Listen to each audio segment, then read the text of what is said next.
On the surface, and if we look at that moment in isolation, I can agree with Jason Kelce completely. But we have to broaden the lens a little bit here. Normally, I don't have a problem with guys that didn't play the sport commenting on the sport.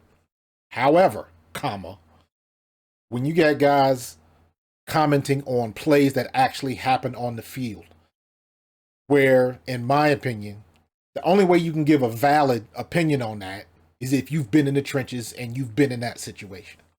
And we're talking about Jason Kelce's comments on Jordan Phillips from Buffalo, jumping off sides, and as he claims, trying to hurt Cam Jurgens.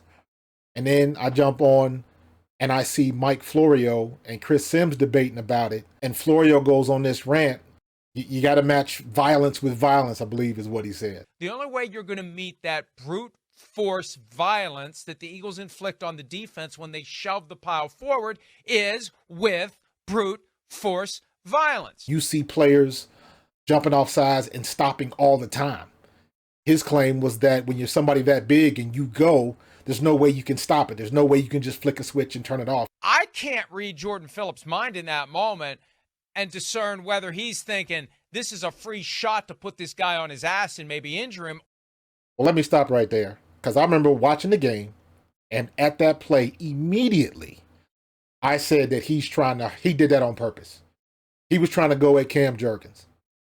It is very clear to see when he took off early, when somebody takes off and they're off sides, they hold themselves back, because the one thing that Florio, and this is where I say, if you've never been on the field and you never played, you're not going to understand what I'm talking about. And he's one of those people. Florio wouldn't have any idea, because this is how it works. When you're down on that line of scrimmage, everybody's looking at the ball. You don't go until the ball is snapped. They teach you that from day one football, from Pee Wee League. You don't leave until the ball is snapped. So that's not anything new when you get to the NFL level. So here, Florio's talking about something he don't understand. I don't think you can flip that switch off when you just happen to inadvertently be offside at the outset of the play, if you guess the snap count wrong or whatever. Players do that all the time, and I can show you some examples.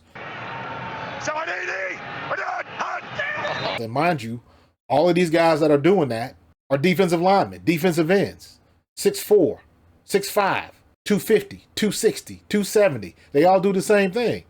If they jump off sides and they know that ball hasn't moved, they try to get themselves back. I'm in the mindset I have to be in to properly match this play, because I either do it to him or he's going to do it to me. He's saying, basically, trying to set it up like, basically, this play, the brotherly shove has been so discussed and a lot of people don't like it. He's getting into all of that. But you also got to remember and take it into context that he is one of the main ones that think it's not a play and should be banned. You got to meet force with force, yeah, but you still have to be smart about it. You still got to have a strategy about it. The Eagles don't just line up and form a wedge and just go. There is technique, there is planning, there is practice that goes into this play. All you got to do is look at all the other teams in the pros and in college who have tried to do this play and have not been able to do it successfully. When other teams try to do what we do, they cannot do it. And they definitely can't do it effectively and correctly. But for the fact that this play has become notorious and teams are desperate to come up with a way to stop it, and this is one way to maybe stop it. I don't agree with him, and there's a lot of people that don't agree with him. And Chris Sims even said a couple days ago that he's flipped on it, because at the end of the day, people are not getting hurt. If you want to call that a situation where somebody can get hurt, in my opinion, that guy was trying to hurt somebody. He didn't get hurt in the play. He was trying to hurt somebody before the play started. Now he's saying that by jumping off sides, he's going to prove this is the way to stop it. Again, I'm calling BS on that. You got to match the play with your own counter. Because if that's the case, everybody would jump off sides just to try to prevent the play. That doesn't make sense. Your math ain't mathing, bro. So basically what you're saying is he was so desperate to stop the play that he jumped off sides and purposefully was trying to hurt somebody. You hit on it, right? Jason Kelce hit on it.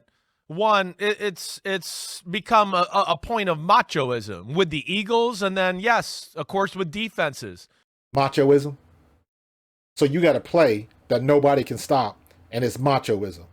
If we had AJ Brown get 125 yards or more 5 straight weeks, and we kept throwing him the ball, was that machoism? Every time San Francisco gives the ball to CMC, he scored a touchdown in the last how many games? Is that machoism? If you got something, a play, a player, or something going on in your camp, and people haven't figured out a way to stop it, you run it till they stop it. It's not machoism. That's smart football. Jordan Phillips is 6'6", 345 pounds. Once he takes a step, he's going. Stop it, dog. Come on, Chris Sims, man. You all over the place, bro. You've been in around enough football to know how that works. Yes, they can stop. The same way a player can be going full speed, stop, change direction, and still make a tackle or make a play. Or, in his case, put pressure on the quarterback. So stop it that he can't stop, he can't do this. Stop it. Doesn't make sense. So the only reason you're placating that train of thought is because it's the Eagles. If it was anybody else, you probably wouldn't have that. You probably wouldn't have had that perspective. So enough with the nonsense. The NFL is going to look at it, and they will determine if it's a dirty play. In my opinion, I do think it was a dirty play. I called it out right when it happened. It's pretty clear. Most people don't jump off sides like that. And if you do jump off sides, you don't keep it going. That's the thing. There's been plenty of people, especially defensive linemen, who jump off sides and they make initial contact. And then they realize it, and then they pull up, and then they stop. You know, I've ever heard of anybody trying to hurt the guard by doing that ever in the history of football? No, that's never happened ever. For him to drive through it and continue to go and drive him on the back and almost try to go over him, that was excessive. It was purposeful, and he did it on purpose. And I believe Jason Kelce, where Phillips was trying to hurt Cam Jurgens. He was extra all game. Mike Florio, Chris Sims, y'all dead wrong, and you know it.